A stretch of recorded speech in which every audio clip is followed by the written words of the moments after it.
জাহেল আলভি, এই শয়তান বেটাটার জন্য ভিডিও না করে পারলাম না। আসলে সব কথা তো স্ট্যাটাসে লেখা যায় না।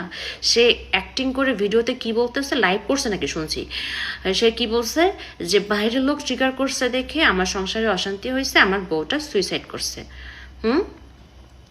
ভালো করে ট্রিগার করতে পারলে আপনার ডিভোর্স হয়ে যেত, অ্যাটলিস্ট মহিলাটা বাঁচতো আর আপনার বাচ্চাটা মাহারা হতো না। কেন ভুলে গেছেন? আমার হাজব্যান্ডের ডিরেকশনে দুই বউ বয়রা নাটকে যখন আপনি শুটিং সেটে আসলেন সকালবেলা, আপনার রক্ষিতা তিথিকে নিয়ে সকালবেলা একসাথে গাড়ি করে আসলেন, এসে কারোর সাথে হাই হ্যালো নেই, ব্রেকফাস্ট করা নেই, একটা রুম লক করে ফেললেন। রুম লক করে আপনার রুমের সামনে প্রোডাকশন বয় খাবার নিয়ে দাঁড়ায় থাকলো, আপনার রুম খুললেন না কেন ভাইয়া? কি করতেছিলেন?